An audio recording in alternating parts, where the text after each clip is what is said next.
Welcome back to Thank A Songwriter. My name is Rusty Gaston. I am the CEO of Sony Music Publishing Nashville. This is our opportunity to have Hall of Fame conversations with some of the most successful songwriters in Nashville and beyond. This is our chance to say thank you for the people who have created the songs that have impacted our lives and yours, because greatness deserves gratitude.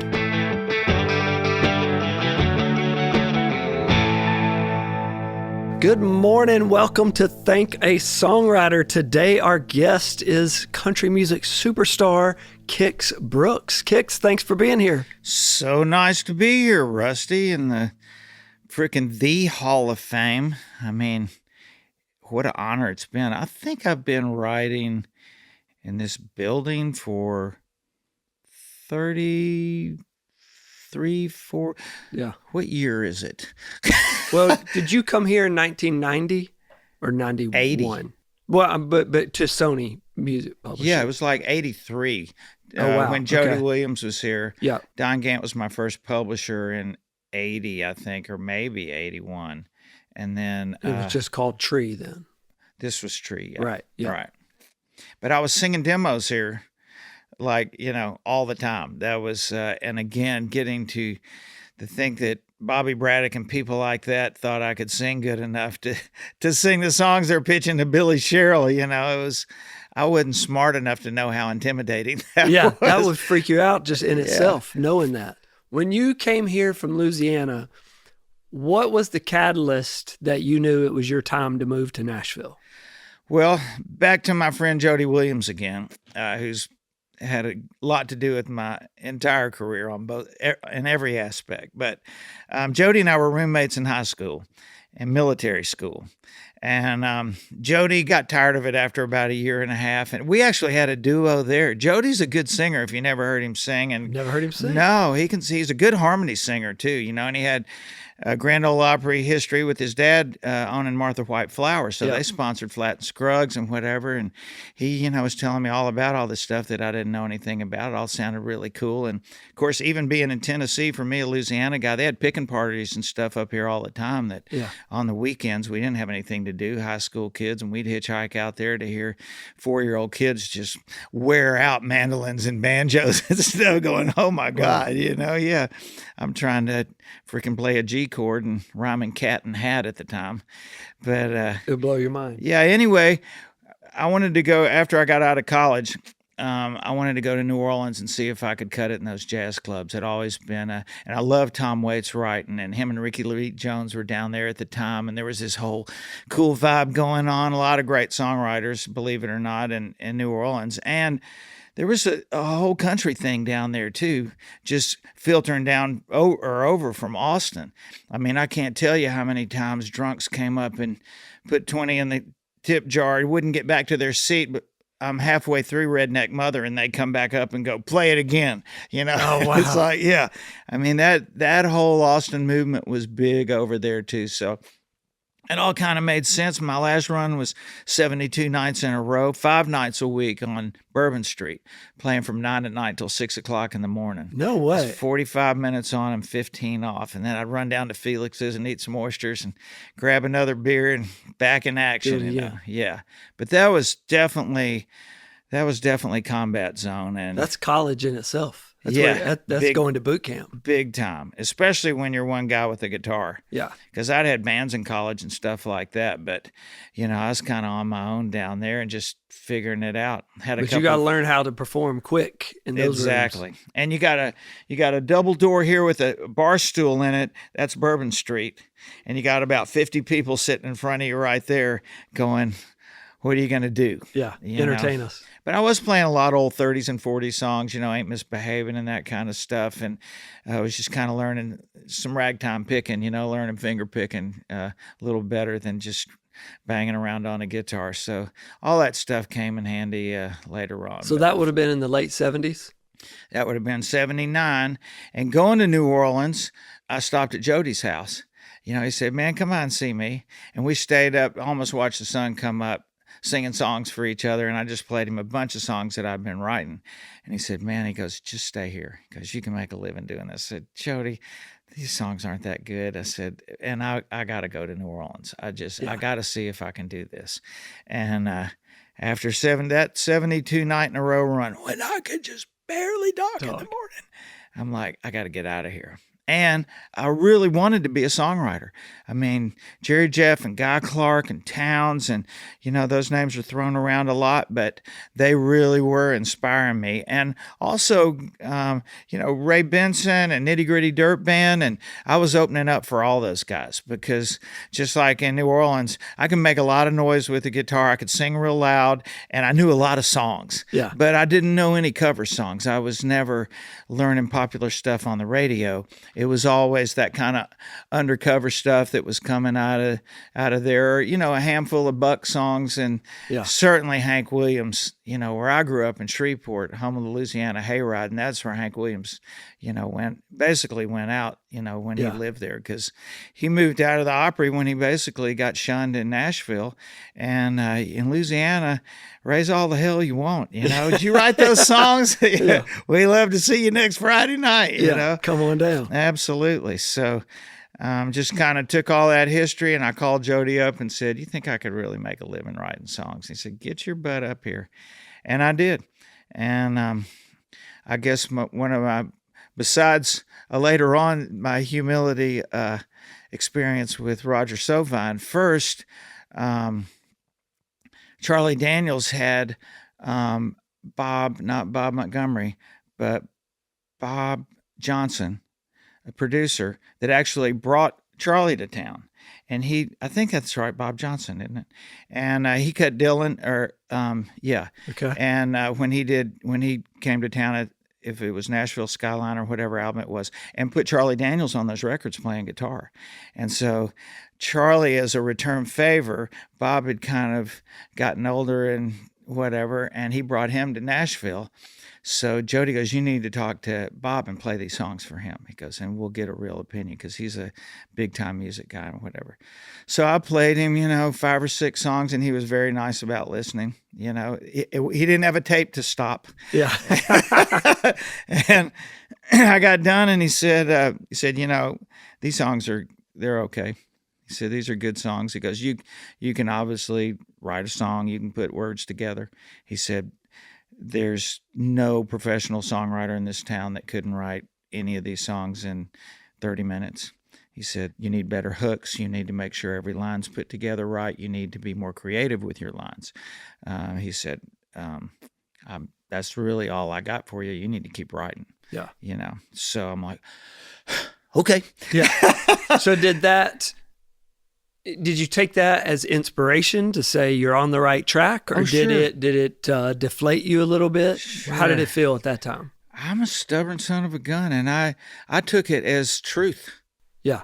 And you were hearing from a professional, hey, yes, you got to step it up. Yeah.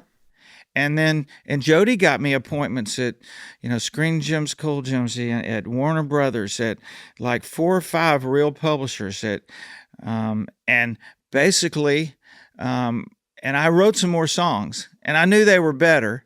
I wasn't necessarily calling them hits, but I wanted to get some help and some opinions. So, I took those appointments, and I made all those appointments. I did hear a lot of clicking in the middle of songs. Yeah. People just didn't have time to sit there and listen to a whole song once they heard a verse and a chorus, and they're like, okay. And that's just kind of the way it is. Yeah. But I'm like, okay. And they said, these are good. Keep writing, you're doing good. You're on the right track, kind of stuff, that kind of stuff. And then I wrote some more songs, and then I called back and said, so-and-so said to come back, and, when I wrote some more songs, he wanted to hear them, and, but so-and-so was always out to lunch. And, and that was a real eye-opener. That was one that really, I think, really changed my approach, because then I went, okay, I think the most important thing here is these guys are making money. They're trying to make money. Whether they like my songs or not, whether my family likes my songs or not, they don't feel like these are money-making songs. The songs on the radio are money-making songs.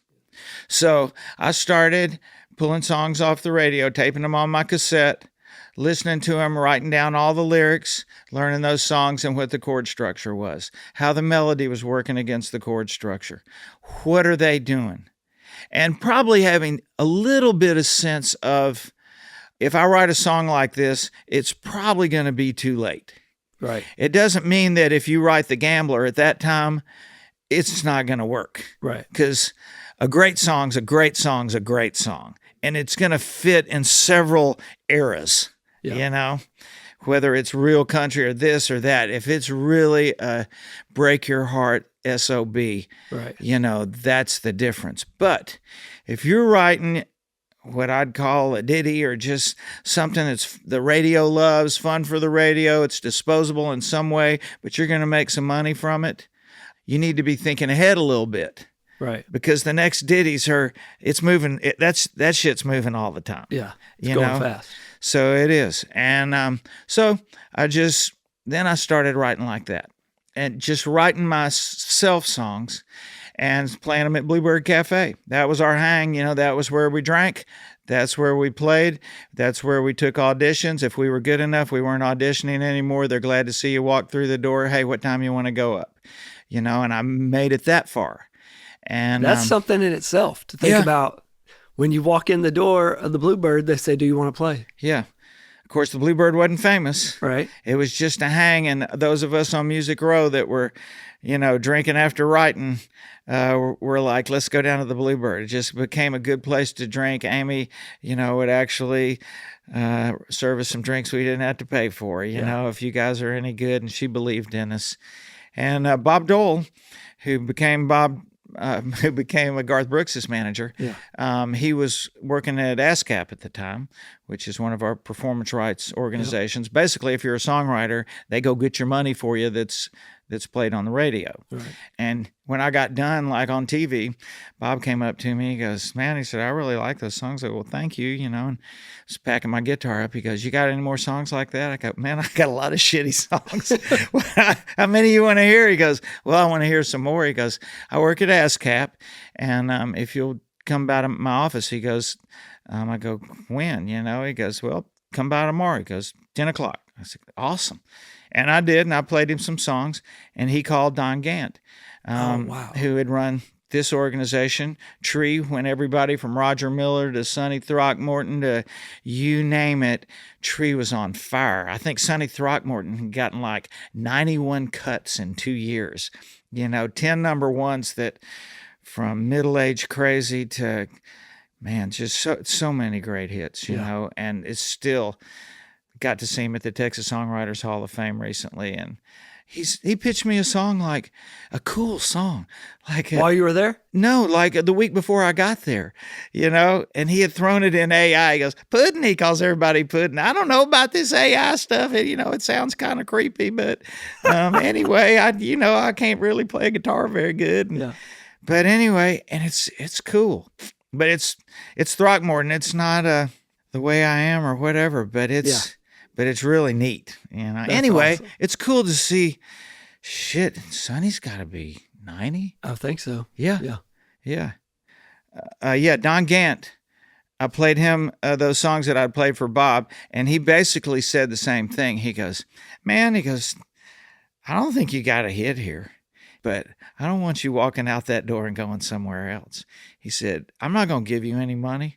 But he said, there's some great songwriters here. Bruce Chanel, Hey Baby, and a lot of people. Louis Anderson was hot at the time, Kieran Kane, and there's just a lot of cool writers there. He said, if you want to hang your hat here and call this place home, he said, we'll demo your songs if they're any good.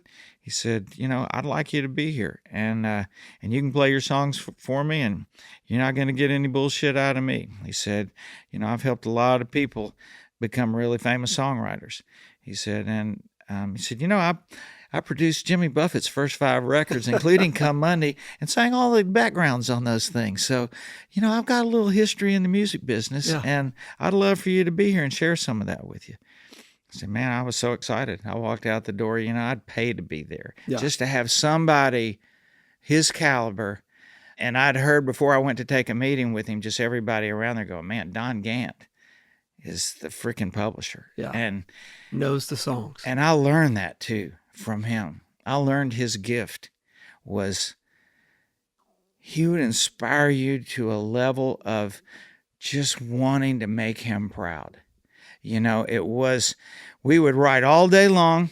You know, you'd hear guitars banging just like here all over these rooms, you know. It was one of those little houses down on 1212 up the street from Big Loud there now. But at 5 o'clock, you know, we'd shut her down. He'd send out for a couple of cases of beer, and we'd all pile into his office. Because then you had to play him what you'd written that day. It was always in the back of your mind. It wasn't just we're going to have to pitch this song or we're just having fun. It's like, is this shit any good? Also, Ray Van Hoy and Don Cook and all those guys, they're coming from Tree down there because they'd been writing for Don before he left and started his own publishing company. Yeah. Everybody loved this guy.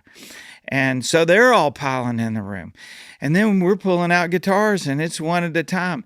And even if I wrote something that I knew wasn't my best work or I knew I could do better, he would find that line in that song, and he would go, whoa, what did you say in verse 1 after something, you know? And he would get that, man, that was cool look on his face. And I just said, Dad, he goes, yeah, da-da-da-da-da-da-da.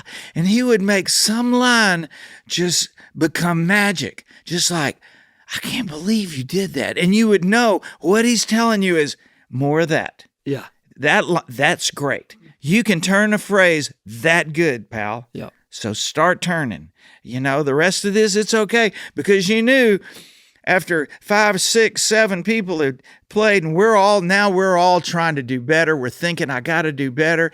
And then he would ask Rafe what he'd written that day, you know. Yeah. And Ray Van Hoy, you know, my dearest friend now, he would just write something that just make your eyes roll back in your head, and everybody's crying, and you're just like, okay, I can't wait till tomorrow because. And everybody's in the room at the same time. Absolutely, y'all are doing this piled at the end of every day. Standing, sitting on the floor. You know, that is the coolest thing. Yeah, it was so inspiring, and you know, you couldn't wait to get to work in the morning, and you couldn't wait for 5 o'clock if you'd written something really good. Yeah, to show it off. Yeah, to show it off for Don. Yeah. You know, I mean, he was like our daddy. He was like, and the guy that you really wanted him to be proud of you. And that was a great experience. Dang, I wasn't there for, he introduced me to Rafe and Deborah. Rafe and Deborah were an item. And he told Rafe, he goes, you got to write with Kix. He said, he's writing some good stuff. And I went home with Rafe and Deborah one night, and he was going to meet Sheena Easton's producer the next morning, pick him up at the airport. And he goes, man, we ought to write something for Sheena Easton. And Deborah's just sitting there at the piano going, da-da-da-da-dum, ba-da-da-da-dum, ba-da-da-da-dum. And I went, I'm only in it for the love. And Rafe goes, ooh, I love that. Deborah goes, let's write that. And so we churned it out pretty quick. And Rafe goes, shit, let's demo it. So we jumped in his studio. We watched the sun come up. He takes off. He meets this producer guy, had a cassette tape. He goes, we just wrote this song for Sheena. He goes, if you want to hear it. He goes, yeah. Boom, clicks it in the tape player. He goes, not quite what we're looking for. He goes, okay. Anyway, so we're so excited. Rafe gets back, you know, we're at Don's at 8 o'clock in the morning. He walks in and like, what do you think? What do you think? He goes, nah, it's a pass. Okay, you know. And then Bud Logan walks in, who was producing John Conley at the time, and he goes, damn, what happened to y'all? And we go, you know, we told him the story. He goes, well, shit, let's hear it. So he listened to it. He goes, oh, man, that's a hit. He goes, I'll cut that on John. And like the next week, he comes in with his full horn section on John Conley, you know, but I'm only in it for the love, with that, you know, great John Conley voice. And he had rose-colored glasses right in his rear view. And, man, it was just a big old #1 hit. My first cut. Massive. You know? I remember driving around, you know, riding in the back seat of my parents' car, and that song was heavy, heavy rotation. I know, it's so much fun. Actually, I just said it's my first cut, but actually, I wrote a song called My Old Kentucky Song, not My Old Kentucky Home, and he played it for Ron Chancey, and Chancey cut it on the Oak Ridge Boys. And those two hung me out so far because they cut like 16 songs. Yeah. And at that time, 10 songs on an album was pretty much how it worked. Yeah. And because of royalties and everything, and people just cut that straight, you know.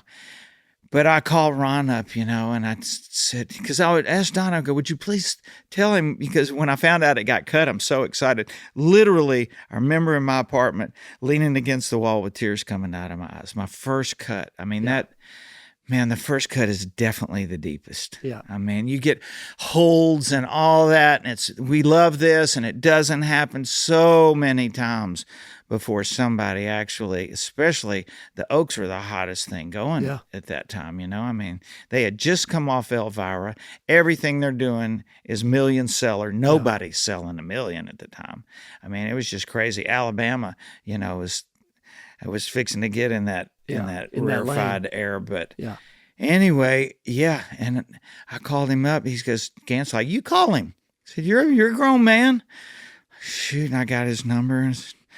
Ron, I go, I heard you cut my song. He goes, yeah. I said, well, I was just wondering, you know, how it came off or anything. He goes, came off great, man. I go, really? Yeah, awesome. I go, well, you cut a lot of songs. He goes, yeah, we cut 16. I go, well, I mean, how did I fare? He goes, oh, he said, you know, they all came off great. He goes, oh, okay. Awesome. Well, I guess we'll find out when we find out, huh? He goes, yeah, he said, we got a lot of work to do, you know. And I know they knew at some point, him and Gant, but they were just having so much fun screwing with me. And I'm literally standing out the door the day that record came out, and I could see those Bobby Sue albums stacked up in there was the name of the album, you know.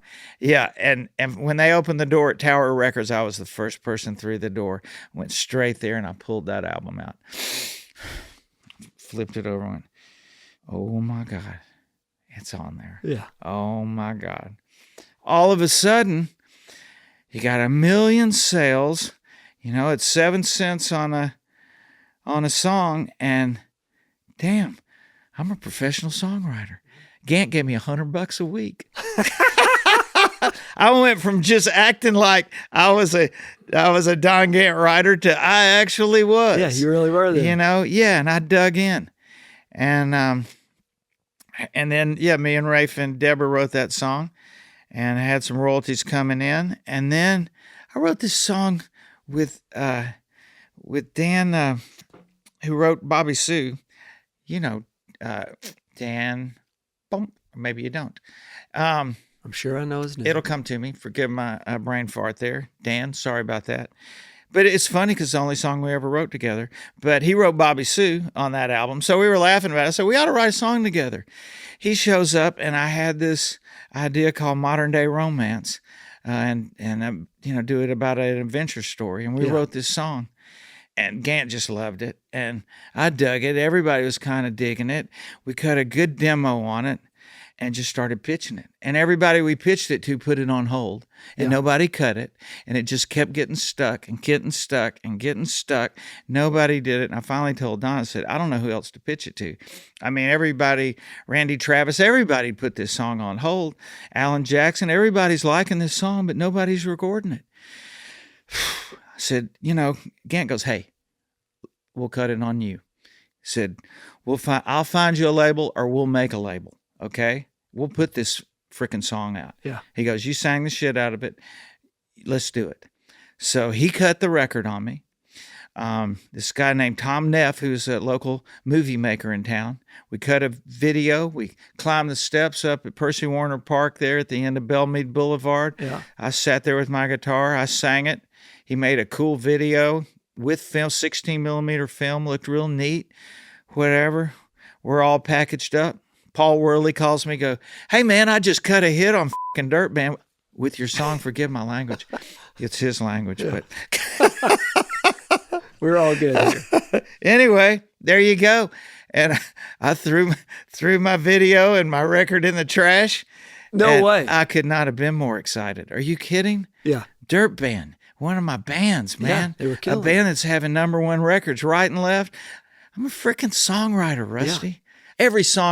Almost every songwriter has aspirations of being an artist, I think. But I'm a fan. Yeah. I really am. I'm a fan of great artists. Even as an artist, people wonder why you dedicate your life, why you throw everything away to do this. If you get to be an artist like Ronnie and I have, kind of, and get to run at a level that we have, and you meet fans and you look them in the eye and the stuff they tell you about what your music means to them. There's no drug that can do that. I know that. I gave it all away to come here and do this and to write a song that the Dirt Band at their level thought was good enough that they wanted to be their first single. I could not have been any higher. Yeah. Give me Carnegie Hall. I don't care. That day, that's as big shot as I ever wanted to be. Do you remember the first time you heard the John Conley single on the radio? Yeah. I just remember the first time Bud played it for us. Yeah. And it was just as important because... Where was that? It was at Gant's office. He came in. Of course, Don didn't play anything that wouldn't make your ears bleed. I mean, he cranked it. He had a great sound system and just blew my mind. But when he walked in, then, was this on a reel-to-reel or was this on a cassette? Everything was reel-to-reel, yeah. Cassette was, second level. Yeah. It really didn't sound as good, you know. Gant had all the good gear, and Bud was hot out of the studio with it. And he was, when he walked through the door, he came jogging in. He was excited. Everybody was excited. Something. Yeah. That is awesome.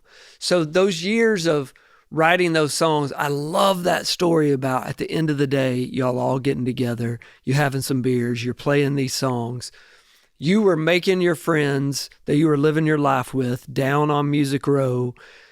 At what point then did it become, because you eventually did sign a record deal and make a record, was that because you had some other songs you wanted to get out? Like, how did that come about? Or was it because you were writing these hits and they were like, hey, you need to record these? I don't really think so. I think people were kind of aware that I was around because I was singing so many demos. Okay. And it's funny, me and T. Graham Brown back then, Mo and Joe was hot back then. We were Mo and Joe on all these demo songs. People were writing, awesome. Like, call Kix and T. They got it down. All the corny goofball stuff, we were pulling it off. But it's funny because Gant cut a record on me on Avion Records with all songs I'd written. And Avion was the Gap Band, was on Avion. And literally, the song was pressed, the cover was done on the album, and Avion bankrupted. Yeah. So just another one of those music industry stories. Yeah. You go, okay, let's write a hit. Let's keep writing songs. That's it. It's like, because it's where my heart was anyway. But Gant's like, man, Avion wants to sign you. I was playing on some of your stuff and da-da-da. So, I, again, like most songwriters, and I'd had bands in college and da-da-da, I liked to play and sing for people. Yeah. So if that opportunity arose, but I wasn't just hot and horny chasing it down, I was trying to be an artist, pitching my stuff to everybody. Yeah. But I guess when Paul Worley, great producer here, he was running creative upstairs here, and I had moved over here at the time, and just trying to make a little more money, right? Trying to advance a little bit more money. And at that time, I had a family, and who signed you here at this time? Jody. Okay. Jody had moved over here at that time, Jody Williams, and was really behind me and everything. So, I was excited to be here. I had a lot of history in this building, in this room right here, and I felt really at home because I knew Don Cook and, people like that, and Rafe and Braddock, everybody, I gotten to be friends with all of them because of Don. Yeah. And so anyway, just started writing okay songs. You were coming down to Music Row, though, every day, writing songs in these rooms. Absolutely. And at the Firehouse. We still had the Firehouse back then. I was writing with a lot of people like Tom Shapiro and Michael Garvin and Bucky Jones at the time. People I had sang demos for that had very structured songs. Right. Those guys are very meticulously structured composers, I call them. Yeah. Because musically, Chris Waters, they're breaking down every note of a melody for a chorus. Yeah. And should you go to the 5 here, or what if this melody just went a half step higher? How would that, and writing Change with those everything. guys, it would, yeah. And I think they enjoyed writing with me because my writing was just looser.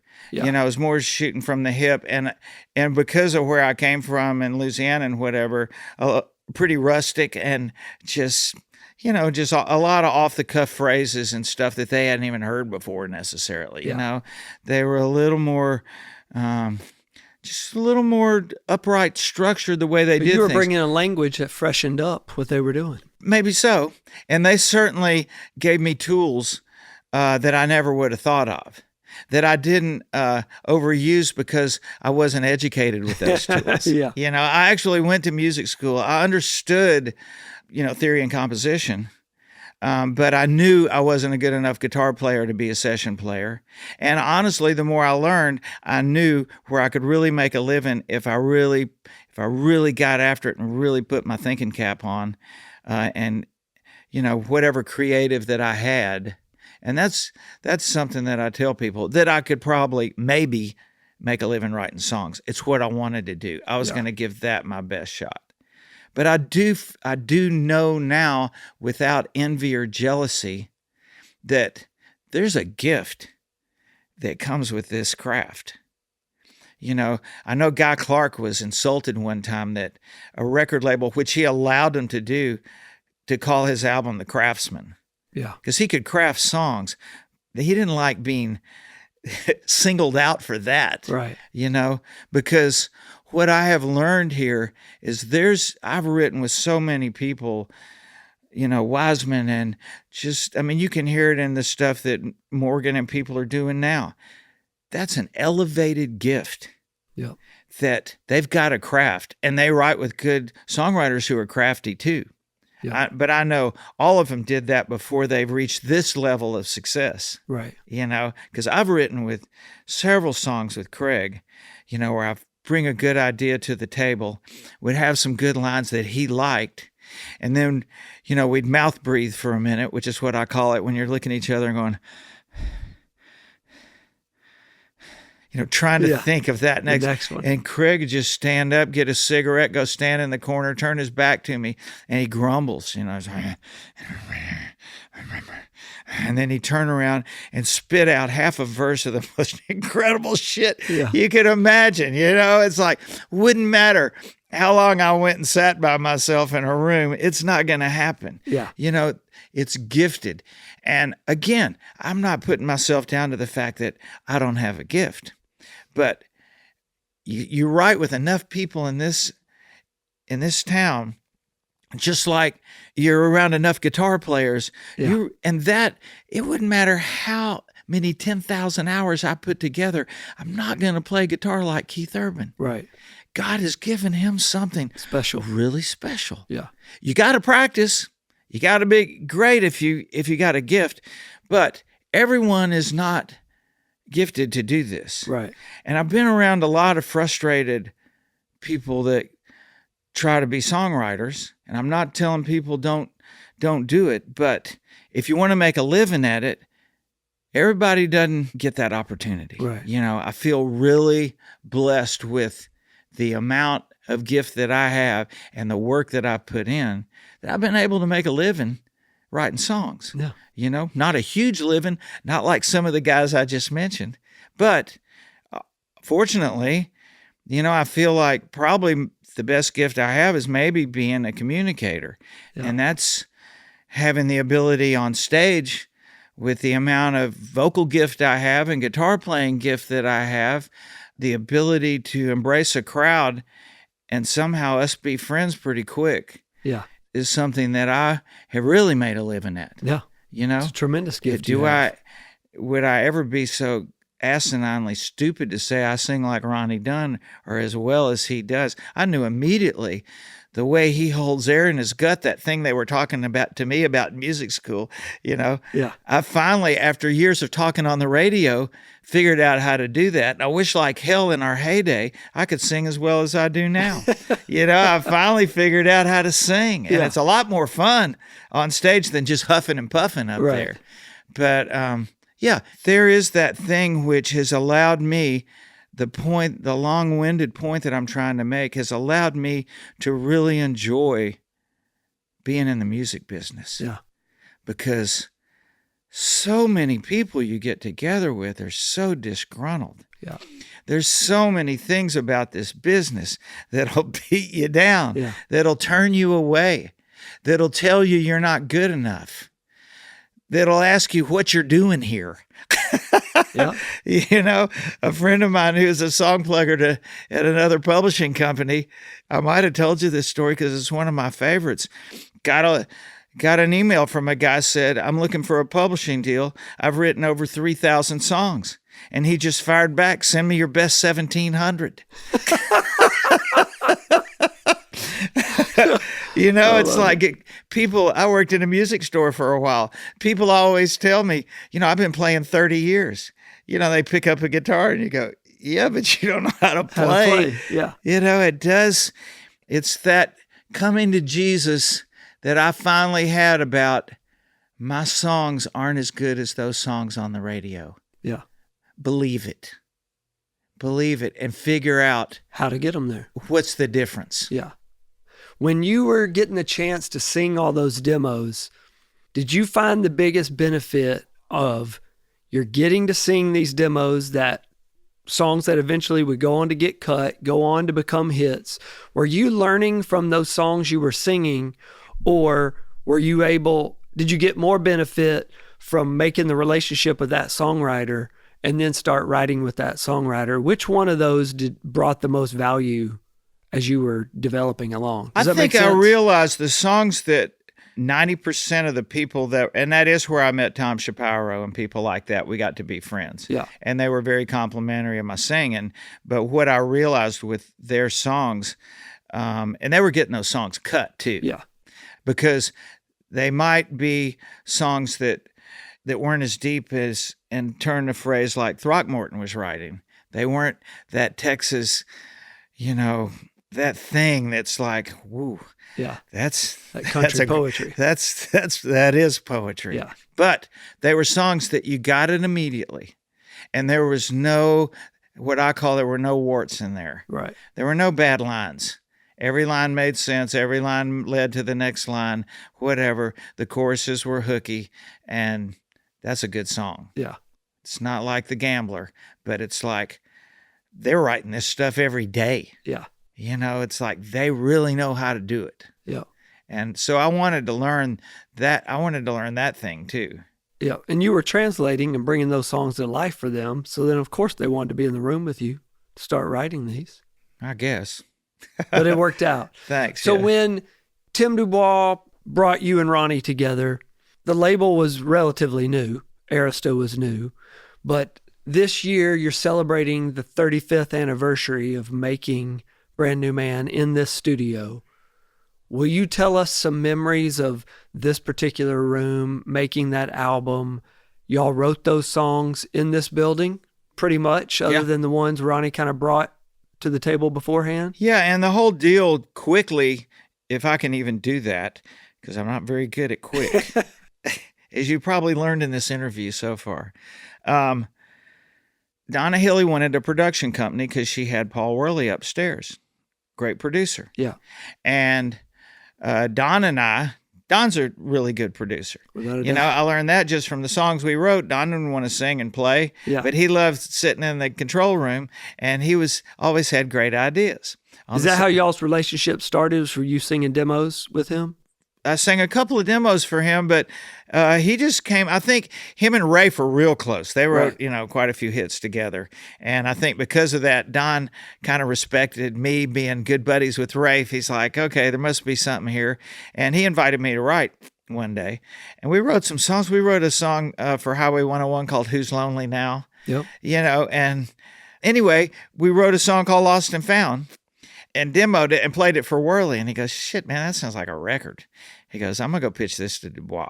He said, he's got a new label over there. I want him to hear it. So, okay. So he did. And Tim calls me back and he goes, hey, I don't need another boy singer. I got Alan Jackson already. He said, but I got a guy who's who's a good singer. He goes, I want to play, and he played me Neon Moon and Boot Scootin' Boogie. Ronnie had already written those songs. Yeah. And honestly, and it's funny because on stage I make fun of myself all the time because, they were good songs, but I mean, to think that Neon Moon would have the legacy that it does, I had no idea. Yeah. But anyway, we met, and really, I could tell Ronnie really wasn't that interested in doing this. Yeah. I'm just I've been in town for 10 years. Ronnie hadn't been in town at all. And he was kind of just visiting and coming to town to see if he could get a record deal. And that wasn't what he had in mind, doing a duo. But Tim said, hey, y'all you're both good songwriters. Just write a song for me, please. I'd love to see what y'all could come up with. That was Tuesday. We came in here on Thursday, wrote Brand New Man. Ronnie had, I saw the light, I'm a changed man. I go, that's cool, man. I said, what about Brand New Man? He goes, okay. And we got it almost written, about 90%. And we had a writing appointment to write with Don Cook the next day. I said, you need to come write with Don. And I said, because we got a little groove going. I said, listen to this song, Don. And we had most of it done. And we got to, Born to Love Again. And he goes, Born to Love Again. I went, oh, that's the hole in the chorus. Yeah. We had a little gap there, I go, damn right, that's good. He goes, there's a third, Yeah. And being a publisher, sometimes it's just a line or two, But those are the special moments that connect all the pieces together. And an inspiration. And I'm sure Don would tell you he probably whittled on another line here or there or something like that. Yeah. But that's the one I remember going, okay, you're on this one, because that's, if you tell somebody when they have a good turn of phrase that's a great turn of phrase, sometimes that's the line that keeps things moving, and then they jump in to make the next two lines happen. But you have to learn to communicate if you're going to be a co-writer. And Ronnie had never co-written before. And Don and I, we were popping pretty quick at that time. We were throwing stuff back and forth. And we wrote Next Broken Heart that same day with Don that we finished up Brand New Man.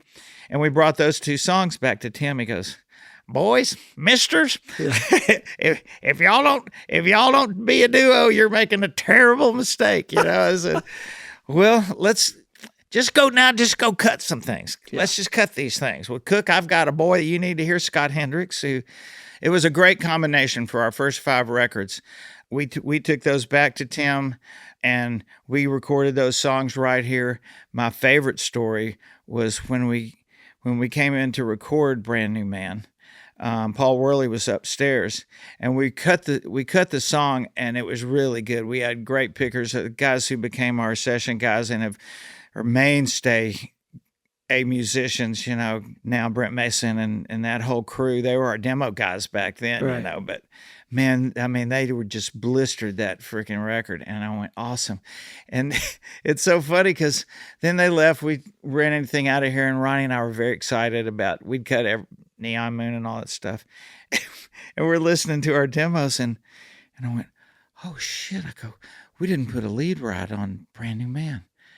And Ronnie's like, oh crap, because Worley's upstairs. I go, I'll be right back.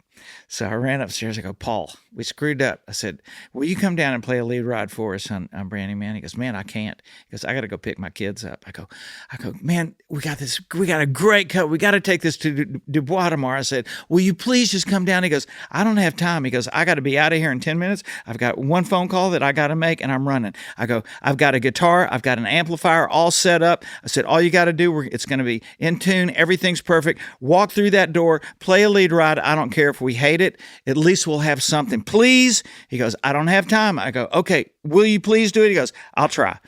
So I went in there. I didn't have an amp and guitar. Of course, we went through here and found some piece of whatever, and a out-of-tune guitar, but we didn't have a guitar cord. So we found a patch cord that's about this long. I plug it into the guitar and set it there next to the amplifier and plug it into this amp. We get everything ready. I strummed enough chords, we got it. Paul comes running through that door. He sits on, he goes, what is this? Is this a joke? I go, it's the only mic cord we could find, Paul. So he's hunkered over this guitar, sitting on this amplifier. And he goes, done,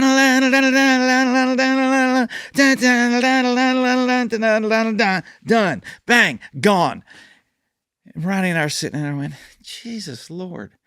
I'm like, I could have done that. Yeah. Went in and then we listened to it. I went, I mean, it's cool. I mean, but it's not a lead ride. It's not like what he can do. It's just, he's just jangling around on it. Okay. Well, anyway, we got something. Let's play these for Dubois. And Tim got so excited about these demos, and I'm like, okay. So we're on fire. We got Hendrix comes in, Don comes in. We cut all this stuff again, a little bit better, but basically we had the footprint. Yeah. And so they made records out of our demos. Except we come to the lead ride on Brand New Man, and Brent Mason's there, and he's like, so what do you want me to play? I go, play a real lead ride on this thing. So he starts playing his Magic Bender stuff all over this and whatever. And we're just listening to it going, hey. I mean, I couldn't even begin to play that, but if we just got demo-itis or whatever, I go, Brent, I know this is stupid, dude, but could you play like what Worley had played? He goes, I'll try. He said, it's really cool what he played. I went, I know, right? And, and he's like, and he jangles. He tries about 5 or 6 different times. And finally, either he got it or Worley came in and we made him play it again. Yeah. I can't remember which one wound up on the record, but we found out the hard way. If it's good, it's good, you know? Yeah. You can't overthink it sometimes. That's awesome. When y'all got out there and now firsthand you started seeing how fans were reacting to these songs, from your songwriting heart, what were those stories like? What did it mean to you, to these fans, to tell you how your music's impacting their lives? It made me think now I can get some cuts. Some more. I know somebody who likes my songs. Yeah. But, the humble, true answer is, like I said earlier, I was such a fan of so many artists. It wasn't even real to think that people had this song, I don't know, it was like 12 weeks going to #1. It just banged up there. And we went from doing these shows where we're playing our music, but people really don't care. We're in clubs where, all the attention is on the bar and, guys trying to pick up girls and a little bit of line dancing going around, but, or two-stepping, I should say. But man, by the time that song hit #1, it was so crazy because for both of our careers, I mean, I turned the corner on so many bars where there's like 4 or 5 cars in a parking lot and you get in there and you're like, where are the people that are driving those cars, And the cover charge is not going to be much tonight. Yeah. To having to park our buses way down the road. Because you can't get close. And walking our way with smiles on our faces all the way to some honky tonk that they've literally locked the doors on with people jammed up against the front of that stage did not even make any sense. And it wasn't halfway through Next Broken Heart, which went #1. Those first 4 songs did, and on a couple of charts, Lost and Found did too, but it was still a hit. But man, there was posters that said Boot Scootin' Boogie in the audience. People, it was like this weird thing was going on. Yeah. And I think Tim he told us that he really thought we had overcut Boot Scoot. He really thought that it was too rock for country. And it became really apparent halfway through Neon Moon, which again was a huge record on the radio, that something bad was about to happen, And it was funny when Boot Scoot did its thing, and then we did a line dance thing, which Ronnie and I were both like, we don't want to do a bunch of cheesy stuff, we both, I mean, we're almost 40 years old, Ronnie is at the time, and I'm 38. It's like, we're grown men. We want to at least go out with some integrity here. Yeah. But all of a sudden you look out there and people are really having fun. And it's It was just a dance hall thing. Phenomenon. But we honored every freaking bar that we had a contract on, which was a lot. Yeah. I mean, we did 200 and something shows that first couple of years. And we were all on a bus together with the band. Yeah. You know, it was a thing. We still laugh about, you want to do just a bar run and whatever. Then we go, nah. Because, I mean, I still love jumping on stage. I love sitting in and, you know, still get overserved some nights and jump on stage at Tootsie's, you know. I still love playing. I love doing writers' nights. Hardly 2 weeks go by that I'm not on stage with a guitar singing my songs. Ronnie just didn't come up doing that thing. He rarely, I mean, I should take that back, because we did our first radio tour, just me and him and radio guys, and we did Neon Moon acoustically, where he would sing Neon Moon and one other song that was on that album. I can't remember, but I do remember we did Neon Moon. But as far as writers' nights or something, he's just not comfortable there. Right. As good as he can sing, and he can obviously play, he wrote those songs on a guitar, you know, and he's a decent bass player too. He's not a very good saxophone player, as far as I know, because he said At least he can sing. He said he played saxophone in marching band. You know, so I was always teasing him about it. Yeah. And I said, when are you going to play sax and whatever? Well, we're on tour with Reba, and I forget, somehow it came up and whatever. And anyway, we're on Boot Scoot, and on the fiddle ride in the middle of it, on the break, Ronnie falls to his knees with a saxophone. So he walks over to the side of the stage, gets on the saxophone, and man, he just starts tearing this thing up. And I went, what the hell? I said, okay, he can play. And then he just takes it out of his mouth and it's still going, you know, and I look over my Reba's sax players back there just throwing down. It's so good. Get up and sing this song, Jesus. That's great. You have such an inspiring, pure Music Row story, because you came here chasing songs. You were in those writers' rooms. You were singing those demos. It went from honky-tonk stages to arena stages and even bigger. What keeps you inspired writing today? You know, I really want to write good songs. And I don't necessarily want to just write another barroom, drunk at a bar, whatever. Right. Ronnie and I are always trying to write a different one that takes that to the next level. Yeah. It's extremely difficult, because that song just is what it is. And it kind of lives in that territory. And I hear Gavin Adcock and some guys that I like. I'm like, there's one. Yeah. You know, it's like that's a good turn on it. That's something new, that there's a musical difference there with what you're doing. I like that. That's good, you know? I mean, traditionally what we do is a little dated to that. You know, it's like, and it doesn't mean that we couldn't do that. Yeah. You know, it's just not generally how we write. But we're writing now. We're making a record right now, you know, and I've written some cool songs with some new writers that are like that. And they've been around a while. They're new to me. Yeah. But it's fun, you know, when you write so many songs, and Ronnie and I have written a couple of songs we like, and it's fun if you know how to co-write, to write with somebody you don't know, like Dan Tyler. I couldn't remember his name a minute ago, but Dan and I, we got together one more time, and, you know, we just kind of went, it's just not there. You know, we got lucky. Yeah. We caught a good day. We were on a good day. Yeah. And sometimes that's how it is.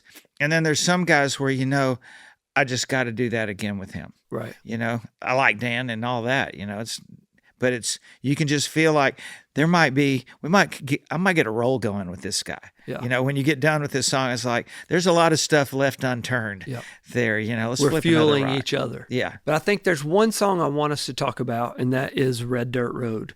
Because it felt like that song is so quintessential country music at its finest. There's so much inside of that. It's like the whole thing is a movie. Every listener sees themselves living the life somewhere inside of that song. But it also felt like that was a really big resurgence moment of Brooks and Dunn as well. What was the writing process like of that song? That was a complete fragmented write. You know, Ronnie and I have always had our distance. We've always been, the closer we get over the years, we've always been more brothers than friends. We've done a lot of duck hunting together, and I've enjoyed inviting him on trips and stuff like that where he would normally go, fishing trips and hunting trips. Yeah. You know, just to give us a chance to hang out and spend time together. Because I do like hanging out with him, because the creative process can have a level of angst no matter what. Yeah. And you know, we did go through in 2010, you know, a split, which was probably the healthiest thing that we ever could have done, because we never really had a chance to work things out. It's not like we went to Belmont together and, you know, and we're friends in high school or anything like that. It's not like we knew each other at all. Yeah. We literally wrote our first 2 number 1 songs the week we met, you know, and put us on a rocket ship and, you know, blast us out into freaking chaos, you know? So we got to talking one day about, and I knew his grandparents were in South Arkansas, and he talks about them with fondness a lot. His grandfather and his grandmother too, just different stuff. And my grandparents were in North Louisiana. My mom died when I was 4 years old, so I spent a lot of time with them. And my grandfather was into timber, and I think he just bought some land and timber and stuff like that. I'd love to have a chance to ask him about all that now, but we rode those timber roads a lot just to look at timber, whatever that meant. Yeah. You know, me riding in that old truck with him was just real time. He's like, yeah, I said, and damn it, I said, and that dirt's just like somebody painted it red. He goes, oh, I know, it's the same way in El Dorado. I go, I know, you were right across the border because that's where he was as North Louisiana as you can get. Where Ronnie was as South Arkansas as you can get. Yeah. We were close to each other, you know, and back in that time. I said, man, that'd be a great name for an album. He said, I know. I said, you know, well, you know what else? We got to write a freaking song, you know? He goes, we'll do it. Let's do it, you know? And we come back around and go, you know, we got to write that song, because we had already told, you know, the label and whatever our idea, which they thought that was all cool and everything. But now we kind of got our head down. We got to write this freaking song, you know? And one day we were going to play at Arco Arena in Northern California. And Ronnie got off the plane. We've often talked about writing a book and drawing a line down the center of the page, and me writing how I remember this happened and him writing how he remembered this happened. Yeah. Because we've told this story a lot, with him going too far in the wrong direction and me fixing it for him. Yeah. And we laugh about it because we both give each other full credence on how we remember. Right. But how I remember it, and how I really think it happened, was Ronnie we're getting off the airplane, and Ronnie hands me a cocktail napkin, or it might have even been his boarding card. But basically it had those cool chorus lines, but it had, I found Jesus and wrecked my car and tore it all to pieces. The path to heaven's for sinners. Believers get there too. It ain't all for high achievers. Something like that. And I read through it and I went, man, there you go. And when we got to the end of the ramp there, he goes, what do you think? I go, this is freaking awesome, man. I go, that's it. That's the heart of what we're trying to say right there. Yeah. And we jumped on our separate buses and we headed for Sacramento from San Francisco, which is probably, I don't know, hour and a half, 2 hours, something like that. And man, I shook my head a couple of times, and I got my guitar, and we tried to write a verse one day, and all we had was the first line, I was raised off of Rural Route 3. He said that because he said that's where we lived, was at the end of Rural Route 3, and it was a dirt road. I went, okay, that's cool. But that's all we had. And then I just started whittling. and wrote both those verses and wrote the music. And we got there, and him and Terry McBride was out playing bass with us, and they were writing some songs too at the time. And bangs on the door. He goes, "Let's go get a steak." I go, "You got to hear this freaking song first." I said, "I think I might have it." And they jumped up there, and he's like, "Shit, you got it, dude. There we go." Wow. And I could not wait to get back to Nashville and go to Mark Wright's house with a guitar and play that song. Yeah. I mean, it's just, there hasn't been another time I can think of that I really was that confident. You knew you had something. About a song and a concept and an album and where we were in our career and how that was going to land for us. It all just felt so good. Yeah, I really felt confident. Yeah. And Mark just went, "Holy crap, let's go, Yeah. We're on." And then it worked, and yeah, there you go. Wow. Well, and it made such a huge impact. And even today, as I was telling you, the reason we started this podcast was to capture Hall of Fame conversations about real Music Row songwriting. But I truly believe, and everybody at Sony Music Publishing believes, that songs have the power to change the world. And we really believe that greatness deserves gratitude. And so there was a student at Belmont that gave us this letter that says... Oh, hell, I thought you were going to give me a coffee cup or something. That's coming. But they wrote you this letter saying, "Dear Kix Brooks, I just started college, and I'm in this in-between season of life where nothing feels fully figured out yet. And somehow Red Dirt Road keeps finding its way back to me when I need it. It reminds me that not having all the answers is part of it. That the wrong turns, the late nights, the questions about who I am and where I'm going, they're all shaping something bigger, even if I can't see it yet. Thank you for writing a song that makes the uncertainty feel a little more meaningful and the road ahead feel a little less lonely." And his name was Jason. And you are an iconic songwriter who has accomplished more than your wildest dreams, but your songs have touched millions and millions of people. And it's an honor for us to get to champion those songs. And thank you for what you do. And we have so much love and respect for you as a creator. Thank you for being here with us today. Well, thanks. I'm righteously saying, seriously honored, and there's a million things about this town that will humble the hell out of you. And if you're not humbled by this town, you're going to be extremely frustrated. And Jason, your words sound like a songwriter, man. That's everything you're saying is true. I turned 70 last year, and everything you say right there still applies to me. I feel really blessed that with all the success that Ronnie and I have had together, with all the songs at this point in our career that we've had success with that we haven't necessarily written together, I'm really glad that we have Red Dirt Road as a legacy, because it is from California. A guy in New Jersey at Homedale before a show came up and said, "Man, that song's the story of my life." And I'm thinking, that story came from a place so far from Homedale, New Jersey. Yeah.